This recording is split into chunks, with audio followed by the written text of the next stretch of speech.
Tatay, ilang taon na po ba kayo? 58. 58. Talaga ngang mapapabilib tayo sa isang tatay na ito dahil sa edad na 58 anyos ay halos 8 oras siyang naglalakad araw-araw sa ilalim ng tirik na araw. Inaango sa may Pangasinan ito po. Ilang taon nyo na pong ginagawa ito? Ay, ito, mabali, 28, ito, 29 po. Yung nagbubuhat lang ako. 29 years? Yun, tingnan niyo yung balik. Dito nga ay magkabila ang pinakita ni tatay sa akin, ang kabila ang kalyo niya sa kanyang balikat dahil alos araw-araw niya itong ginagawa sa loob ng 29 taon. Nakita ko po kayo, binabaybay nyo itong napakainit na to. Opo.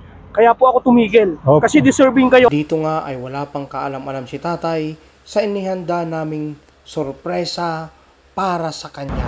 Tay, may pamilya po ba kayo? Mayroon po, 7 anak ko. 7 po ang anak nyo? Opo. Okay. Yan ang hanap ko, buhay ko, pagbubuhat lang ganito yung... Sobrang nakaka-proud kayo, tay, kasi ang init po ng panahon. Ito po yung buhat-buhat nyo. Opo. Grabe, tay, no? Kahit mainit po, ganun din. Tay, meron kaming sorpresa sa inyo. Yung puting ban may sorpresa sa inyo, tay. Yeah. Para sa pamilya mo. Okay, halika kayo, tay. Ito, tay. Ito, tay, para sa ito, tay, ha? Opo. Sa pamilya mo. Tay.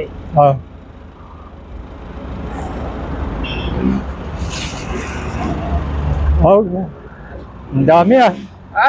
Ang dami. Madami po ba, tay? Oo. Yan po ay para po sa inyo. Para. Nakita ko po kayo na napakasipag nyo po. Maglakad sa sobrang initan. Yan. Dami. Sa inyo, tay. Ang dami pala. Hindi lang yan, tay. Mayroon pang mga pang-prito. Ito. Opo. Tay, hawakan nyo, tay. Tay, masaya po ba kayo? Masaya na ako dahil binigyan nyo na ako yung Tay, sa maghapon na ganito, magkano pwede nyong kitain?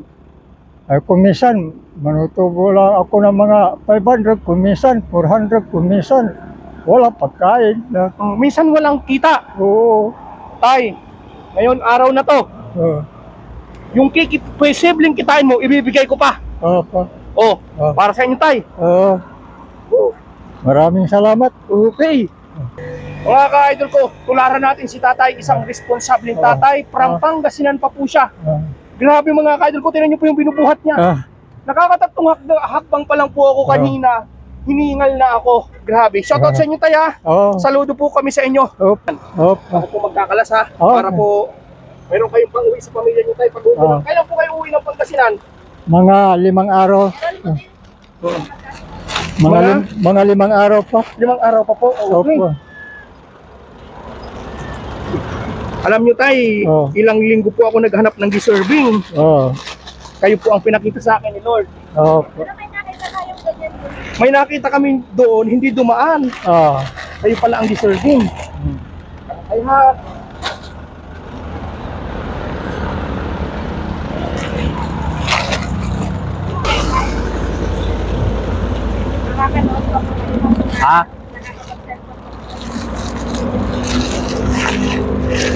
Grabe, sa biyaya.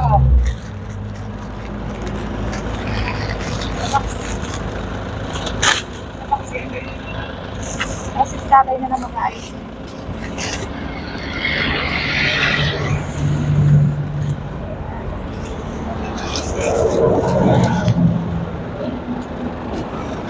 Tay, inasahan nyo ba ngayong araw na may darating sa inyong biyayang ganito? Hindi ko nabigla na ako. Bigla po kayo. Maraming salamat yung binigay niyo sa akin yung mga maraming salamat Panginoon yung dahil ang dami yung binigay sa akin.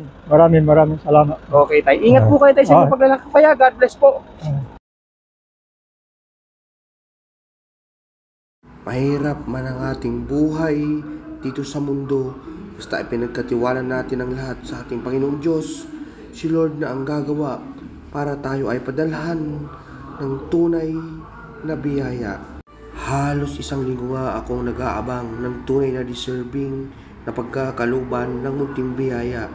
At si tatay nga ang ipinakita sa amin ni Lord. Tay, God bless sa iyo, tay. Mag-iingat po kayo palagi sa inyong paglalakbay. Sa totoo lang, napakahirap ng ginagawa ni tatay para sa kanyang pamilya dahil umaalis siya sa kanyang probinsya at dumadayo sa malalayong lugar habang buhat niya ang napakalaki at maraming mga paninda. Hindi alam kung kikita o bebenta, pero tuloy pa rin si tatay para sa kanyang pamilya. Kaya totoo yung kasabihan na maghihirap lang tayo kung tayo ay magiging tamad.